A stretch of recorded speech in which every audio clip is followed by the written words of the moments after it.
ہر قسم کی حمد و ثنا اور کبریائی اللہ تبارک و تعالیٰ کی پاک ذات کے لیے ہے۔ بے شمار درود و سلام محمد الرسول اللہ صلی اللہ علیہ وسلم پر کہ جن کی پیروی میں ہی ہماری دنیا کی اور آخرت کی کامیابی ہے۔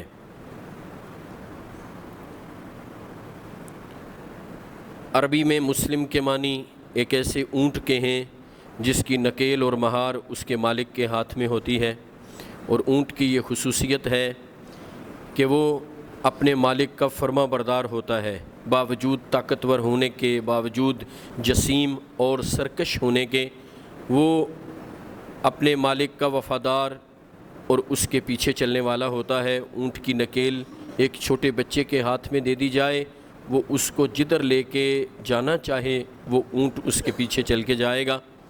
ایسے ہی حقیقی معنوں میں مسلمان وہی ہے جو اللہ اور اس کے رسول صلی اللہ علیہ وسلم کے احکامات کی غیر مشروط تعمیل کرنے والا، اور اس تعمیل کی بنیاد اخلاص ہے، اللہ کی رضا ہے، اور اس طرف سے کہ اللہ راضی ہو جائیں، اور اس فہم سے، اس شعور سے کہ اللہ رب العزت کے حکم کی تعمیل میں ہی خیر ہوتی ہے۔ اللہ کے حکم کی تعمیل میں آدمی کے لیے کبھی شر نہیں ہو سکتا، چاہے اللہ کے حکم کی تعمیل پر بظاہر اسے نقصان ہوتا ہوا نظر آئے۔ قربانی کا ایک خصوصی پیغام یہ بھی ہے، بظاہر تو یہ لگتا ہے کہ ابراہیم علیہ السلام نے بڑھاپے کی عمر میں دعائیں کر کے اللہ سے بیٹا مانگا ہے، جو ان کے کام کاج میں ہاتھ بٹانے والا اور اب ان کے ساتھ ان کی سرگرمیوں میں پارٹیسپیٹ کرنے والا، شرکت کرنے والا ہے۔ اور سچی بات ہے، جیسے ہمارے ہاں کہا جاتا ہے 1 اور 1 11، اب تو وہ بات ہو گئی ہے کہ پہلے باپ اکیلا تھا، بیٹا بھی ساتھ آ گیا ہے، اور ابراہیم علیہ السلام کی دنیاوی اعتبار سے بھی بڑی ضرورت ہے کہ یہ بیٹا ان کے پاس رہے، ان کے کام آئے، لیکن اللہ رب العزت نے یہ حکم دیا کہ ابراہیم اپنے بیٹے کو ذبح کرو۔ اب اس میں بظاہر کتنے نقصانات نظر آتے ہیں کہ بیٹا ذبح ہو گیا، باپ اکیلا رہ جائے گا، باپ کے کام کاج میں جو بیٹا تعاون کرتا تھا باپ اس سے بھی محروم ہو جائے گا۔ اس کے علاوہ اپنی اولاد کے لیے جو محبت ہے وہ ایک عظیم آزمائش ہے، کس طرح اپنے بیٹے کے گلے پر چھری چلائی جائے، اور یہ بات بھی بالکل خلاف واقعہ ہے، جو معمول کے احکامات ہوتے ہیں یہ بات ان کے خلاف ہے۔ پھر یہ بات بھی جانتے ہوئے کہ اللہ رب العزت کو میرا بیٹا ذبح کروانے سے کیا ملے گا، کیا اللہ کا کوئی فائدہ ہے کسی کا بیٹا ذبح ہو جائے؟ کوئی فائدہ نہیں۔ کیا کسی کا بیٹا ذبح ہونے سے بچ جائے میرے اللہ کا کوئی نقصان ہے؟ کوئی نقصان نہیں ہے، نہ کوئی اللہ کا فائدہ کر سکتا ہے، نہ اللہ کا نقصان کر سکتا ہے۔ میرا اللہ مخلوقات سے بے نیاز ہے۔ اب میرے بھائیو دیکھیے، بظاہر انسان عقل سے سوچے تو یہ نقصانات آدمی کی نظروں کے سامنے آتے ہیں، اور انسان سوچتا ہے کہ کتنے نقصانات ہیں۔ جیسے آج کوئی ہمیں یہ بات کہے کہ اچھا بھائی یہ رزق جو حرام کا ہے اس کو چھوڑ دو، یہ کام جائز نہیں ہے، یہ نہ کرو، تو بظاہر نقصان نظر آتا ہے۔ بھائی جان کام کیسے چلے گا؟ یہ جو پیسے آ رہے ہیں میں ان کو چھوڑ دوں؟ یہ جو میں نے اتنی محنت سے یہ سودا کیا ہے اور آپ کہہ رہے ہیں کہ یہ طریقہ صحیح نہیں ہے، شریعت کے مطابق سودا کرنے کا یہ طریقہ درست نہیں ہے، اس میں حرام ہے، یہ مشکوک رزق ہے، اس کو حاصل نہ کرو، تو میں اتنی بڑی کمائی کو چھوڑ دوں؟ بظاہر نقصان نظر آتا ہے کہ یہ پیسے نہیں آئیں گے تو کام کیسے چلے گا۔ یہی بات تو ہم نے سمجھنی ہے، یہی بات تو بنیادی طور پر سمجھنی ہے میرے بھائیو۔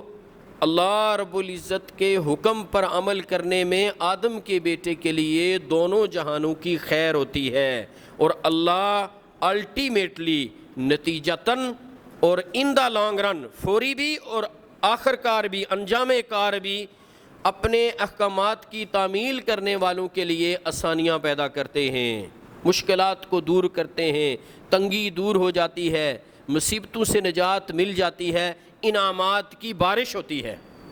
یہ نقطہ سمجھیے، یہ بڑا اہم نقطہ ہے اس کو سمجھانے کے لیے میں نے آج کے خطبے کا اضافہ کیا ہے، ادروائز میں اپنے پرانے موضوع پر آج گزارشات کرتا۔ میں یہ نکتہ سمجھانا چاہتا ہوں کہ اللہ رب العزت کے ہر حکم کی تعمیل میں آدم کے بیٹے کے لیے دنیا کے بھی بے شمار فوائد ہیں اور آخرت کے بھی بے شمار فوائد، اور کسی طرح کے ایک ذرے کے برابر بھی نقصان اور مضرت کا اندیشہ نہیں ہے۔ یہ باحثیت مسلمان ایک بات سمجھنی ہوگی، اللہ رب العزت ہمیں کوئی حکم دے، وہ ہماری خواہش کے خلاف ہو، ہماری مرضی کے خلاف ہو، اس میں بظاہر ہمیں وقتی طور پر کوئی نقصان نظر آئے، تب بھی ہم نے اس حکم کی تعمیل سے رکنا نہیں ہے، بلکہ جب شیطان انسان کو ورگلائے تو اسے چاہیے کہ اعوذ باللہ من الشیطان الرجیم پڑھ کے شیطان کے شر سے پناہ مانگ کے اور اخلاص سے اور مستعدی سے اس حکم پر عمل کرے، اس کی تعمیل کے لیے کھڑا ہو جائے، تاکہ اللہ رب العزت اس حکم کی تعمیل پر اسے دنیا اور آخرت کے بے شمار فائدے عطا فرمائے۔ یہ بات سمجھنی ضروری ہے، یہ بھی قربانی کا ایک پیغام ہے۔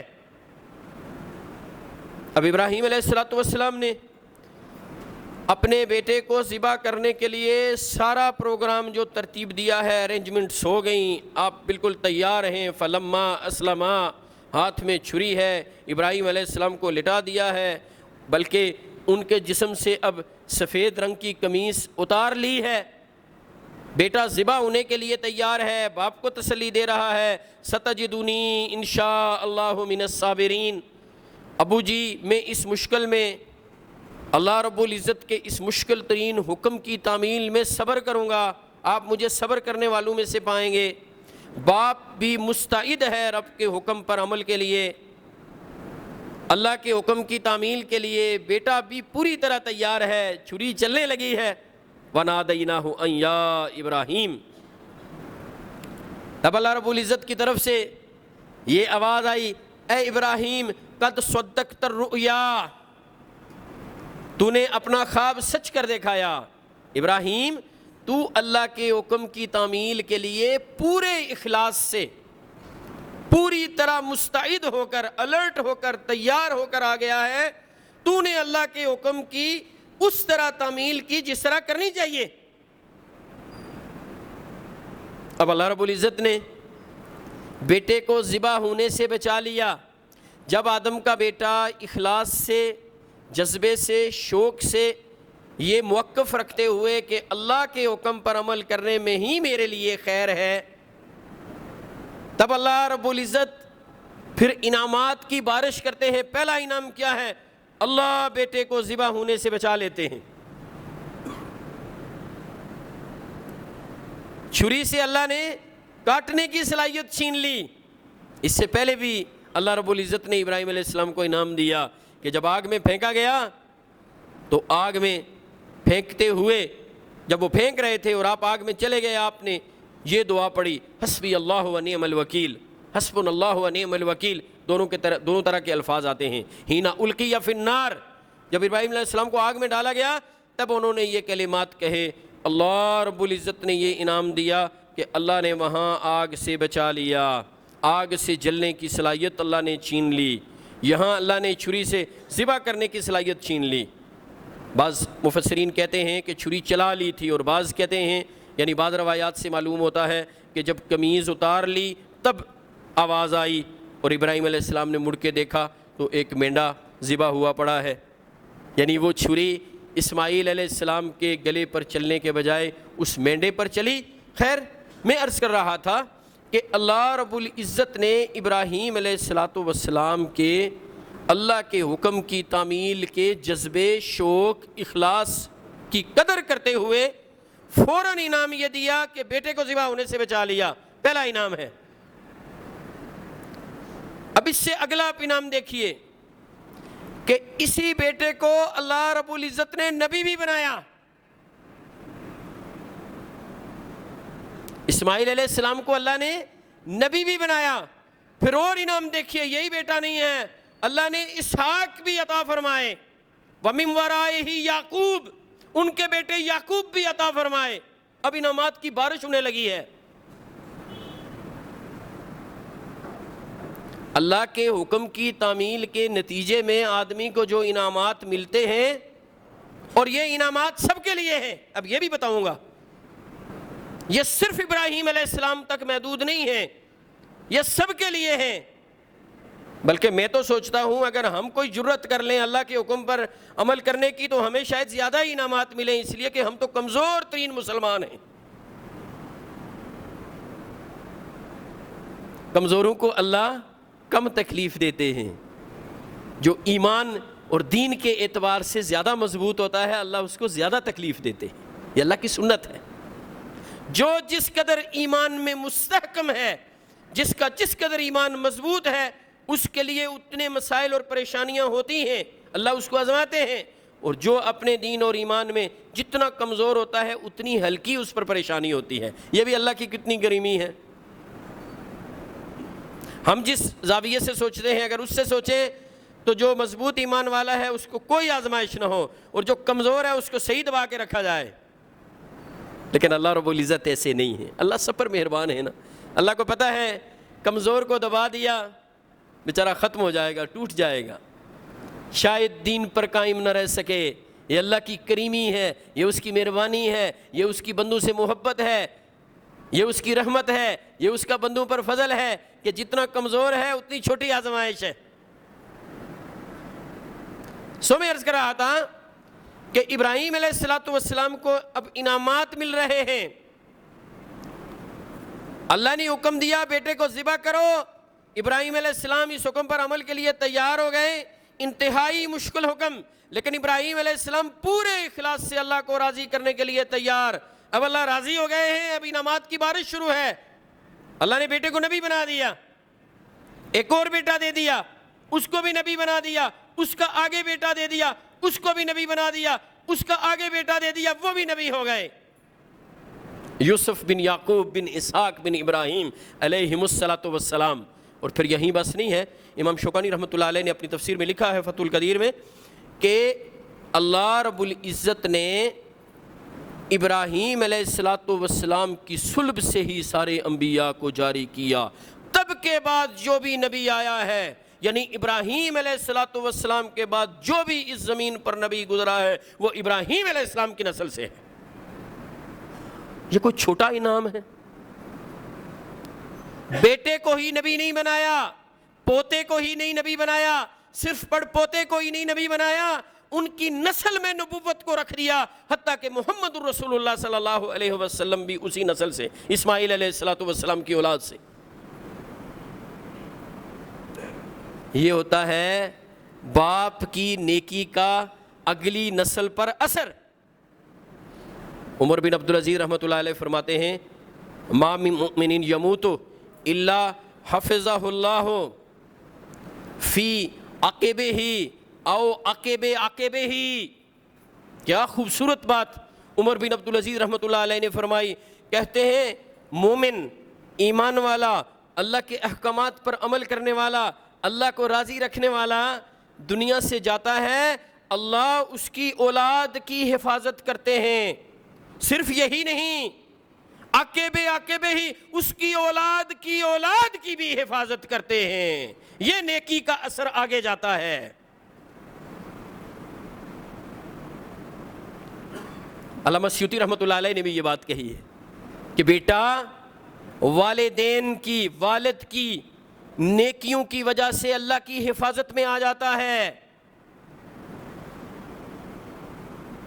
اب آپ اندازہ لگائیے، والد نیک ہے تو اس کی نیکی کا اثر اس تک نہیں ہے، اس کی صلب، اس کی نسل میں اللہ اس اثر کو رکھ دیتے ہیں۔ یہ اللہ کا کتنا بڑا انعام ہے۔ سورۃ الکہف کا مشہور واقعہ، وَكَانَ أَبُوهُمَا صَالِحًا، ان دونوں یتیم لڑکوں کا باپ نیک تھا، تو اللہ نے باپ کی نیکی کی وجہ سے بچوں کو کس طرح انعام دیا؟ میرے بھائیوں سوچ لیجئے کہ نیکی پر اللہ جو انعامات دیتے ہیں، اپنے حکم کی تعمیل پر جو بندے کو نوازتے ہیں، صرف وہ بندے کی ذات تک وہ نوازشات اور وہ انعامات محدود نہیں ہوتے، بلکہ اللہ اس کی اولادوں میں اور نسلوں میں بھی ان انعامات کو جاری کر دیتے ہیں۔ ہمارا بھی ایک فارمولہ ہے، وہ کیا ہے کہ بھائی اولاد کو سیٹل کر کے جاؤ. اس سیٹل کرنے کے لیے جو حلال حرام ہاتھ میں آتا ہے کما لو, جمع کر لو, بنا لو. اللہ کا شکر ہے جی, میں نے تو اپنی اولاد کو بڑا سیٹ کر دیا ہے. اس کے لیے بھی مکان ہے, اس کے لیے بھی مکان ہے, اس کے لیے بھی دکان ہے, اس کے لیے بھی دکان ہے, اس کے لیے بھی زمین ہے, اس کے لیے بھی کاروبار ہے. اولاد نیک ہے یا بد اس بات کی کوئی پرواہ نہیں, اچھی ہے یا بری کوئی پرواہ نہیں, حلال کماتی ہے یا حرام کوئی پرواہ نہیں. حلال مال کما کے اولاد کو سیٹل کر کے جاؤ گے, نیکی کا اثر آگے جائے گا. اب حرام مال کو اگر کما کے سیٹل کر کے جاؤ گے تو جس طرح حلال کا اثر ہے اس طرح حرام کا بھی تو آگے جائے گا نا. جائے گا یا نہیں جائے گا؟ یہ دونوں باتوں کو ایک ساتھ رکھ کے دیکھیے ذرا. دونوں تصویریں ہیں آپ کے سامنے. ایک تصویر یہ ہے باپ کی نیکی کا اثر آگے جائے گا تو باپ کے برا ہونے کا اثر, یا وہ جو حرام کا مال اولاد کے لیے چھوڑ کے جائے گا اس کا اثر اولاد پر نہیں ہوگا یا اگلی نسل پر نہیں ہوگا.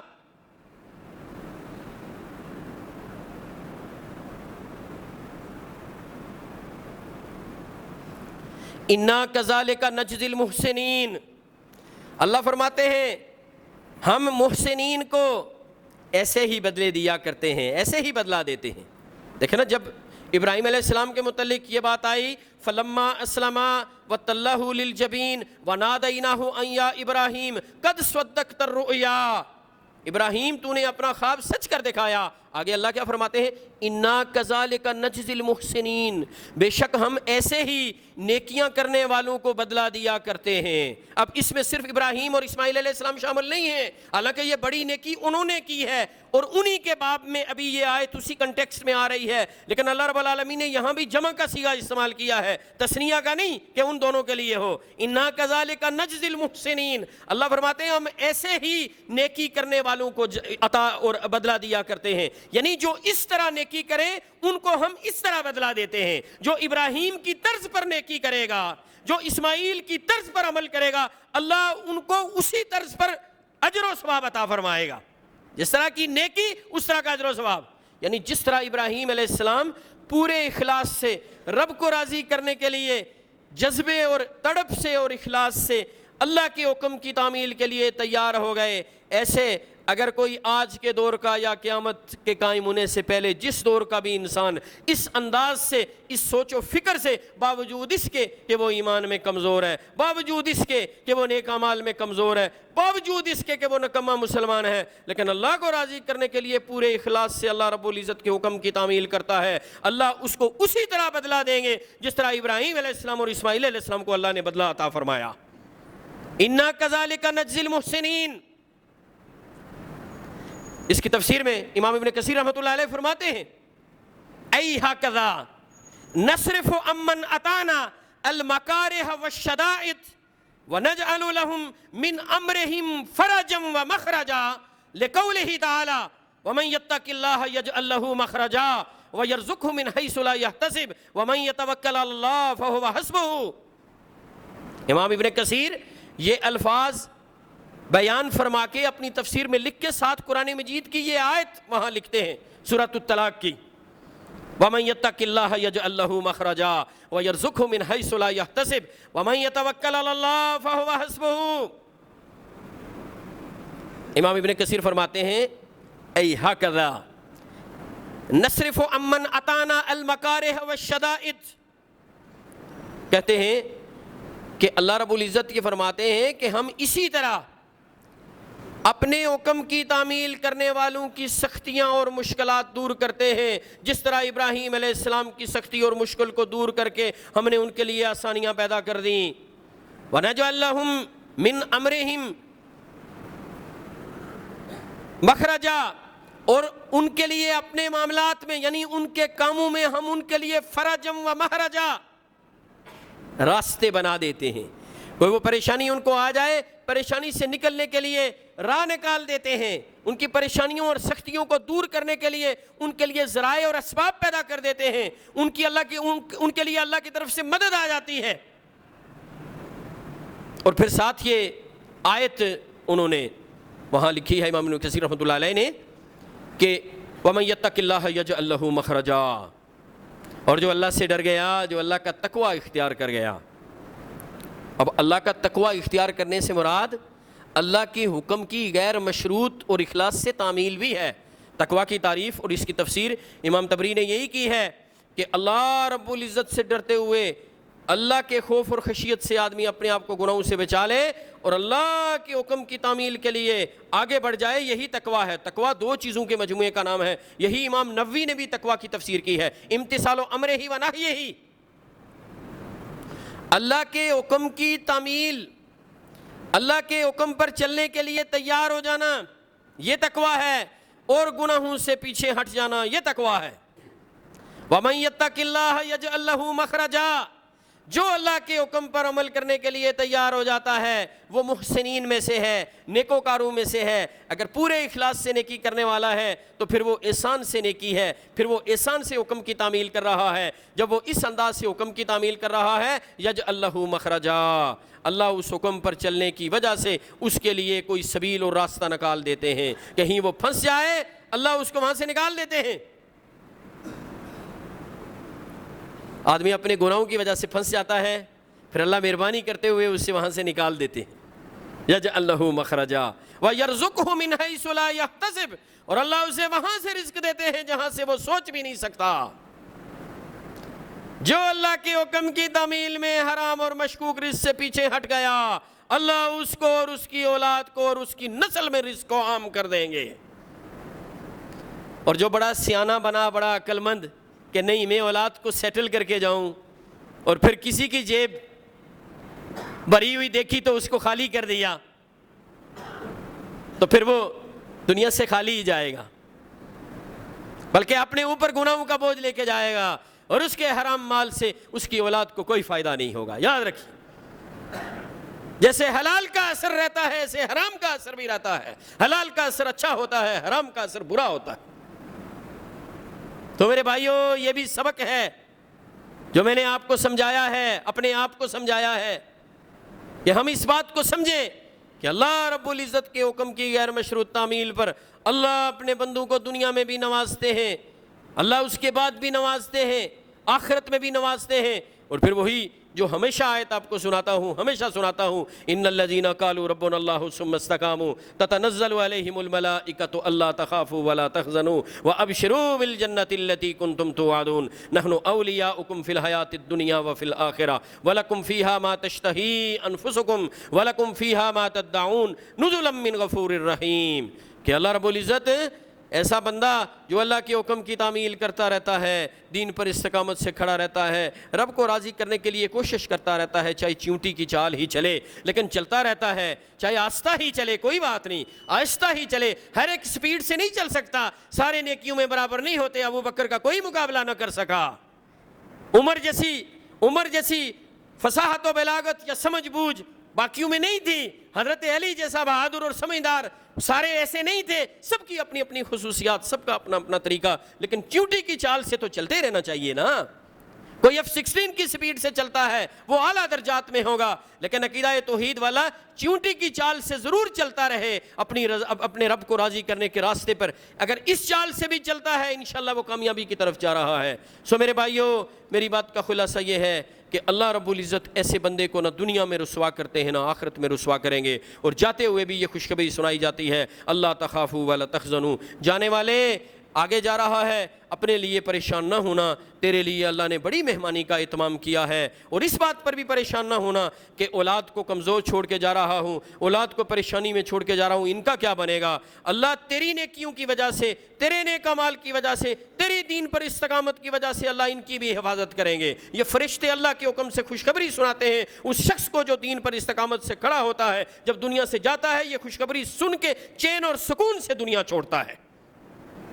تو میرے بھائیوں، فیصلہ ہم کر لیں کہ اللہ کے حکم کی تعمیل کریں گے یا اپنی عقل کے گھوڑے دوڑائیں گے؟ نہیں، مومن اور مسلمان اللہ اور اس کے رسول کے بتائے ہوئے راستے پر چلتا ہے، وہ اپنی عقل کے گھوڑے نہیں دوڑاتا، اس لیے کہ ہماری عقل محدود ہے، میرے اللہ کا علم وسیع ہے، قطعی ہے، درست ہے۔ محمد الرسول اللہ صلی اللہ علیہ وسلم سے بڑھ کر مخلوق میں کوئی علم والا نہیں ہے، کوئی حکمت والا نہیں ہے، کوئی دانش والا نہیں ہے، کوئی عقل والا نہیں ہے، کوئی شعور والا نہیں ہے، کوئی سمجھ والا نہیں ہے۔ اس لیے میں نے اور آپ نے اپنے آپ کو اللہ کے حوالے کرنا ہے۔ محمد الرسول اللہ صلی اللہ علیہ وسلم جو اسلام اسلام لائے ہیں اس کے حوالے کرنا ہے، پھر انشاءاللہ ہمارے لیے دنیا اور آخرت کی کامیابی ہے۔ یہ قربانی کا ایک بڑا پیغام ہے جو ہمیں سمجھنا چاہیے۔ سبحان ربک رب العزت عما یصفون وسلام علی المرسلین والحمد للہ رب العالمین۔